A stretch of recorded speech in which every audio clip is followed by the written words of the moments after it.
Olá! No encontro de hoje, vamos aprender um pouco sobre o modelo linear de inovação e por que, como a gente perguntou, a inovação começou a ser tão desejada, né? No século XX e no século XXI. O que é importante notar aqui é que as mesmas pessoas que transformaram o termo inovação como algo temeroso, indesejado, foram as que transformaram num termo desejado.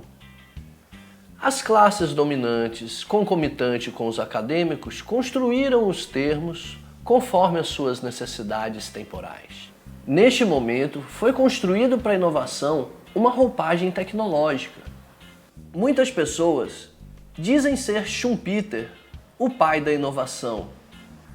Acontece que a inovação tecnológica é um termo comumente associado à teoria dos ciclos econômicos de Joseph Schumpeter. Porém, no seu livro original em alemão, Schumpeter utiliza a palavra Kombinationen e nunca a palavra inovação para descrever os acontecimentos. Apenas na versão inglesa do livro de 1934 é que isso é traduzido como inovação. Curioso, né? E por que isso? Em 1949,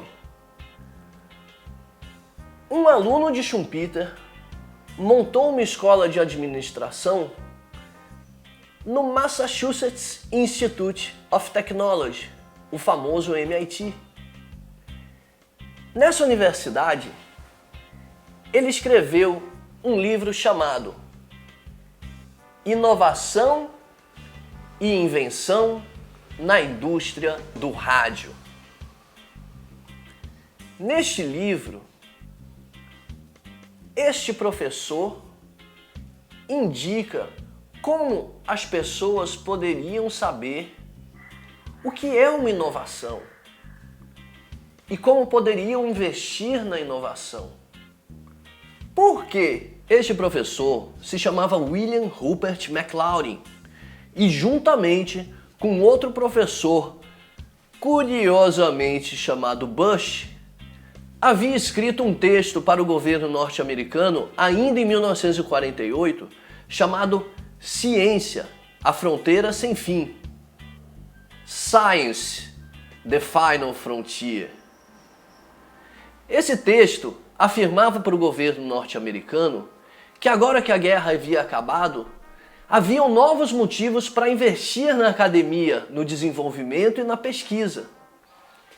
Este motivo seria a capacidade inovativa das empresas e das próprias nações, e que isso deveria ser usado como investimento em pesquisa acadêmica. Para governos e organizações internacionais, a inovação é tecnológica e é econômica. É fruto do desenvolvimento em pesquisa entre países e organizações. Ao mesmo tempo, a inovação social é tida como um contraponto à inovação tecnológica. Algo que veio para mitigar os problemas causados pela segunda. Mas como? Se a inovação social na literatura vem há 100 anos antes que a inovação tecnológica, isto é uma contradição.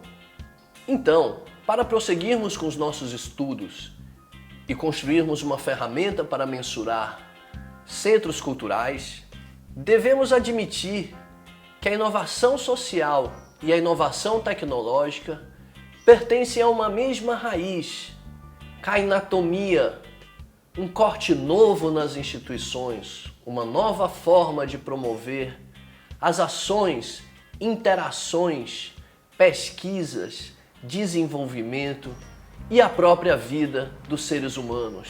Eu particularmente gosto muito deste trecho. Inovação aqui diz respeito a processos de criação de produtos ou métodos em diversas escalas que objetivam alterações econômicas e sociais nos contextos em que se inserem. E essas transformações necessariamente envolvem invenções técnicas. Alguns autores segmentam a inovação entre social e tecnológica. Não dá para a gente pensar assim. Preferimos a opinião de Flusser, em que quem faz o filme ou a fotografia não é o cineasta, mas o fabricante de câmeras. Ao mesmo tempo, sabemos que o conceito de inovação social é muito acorrentado aos momentos de crise. A inovação social historicamente surge em momentos de crise. E não sabemos aqui se ela cumpre seu papel de fabricar novos momentos para o capitalismo ou de combater as deficiências do mesmo. É mais um paradoxo da inovação.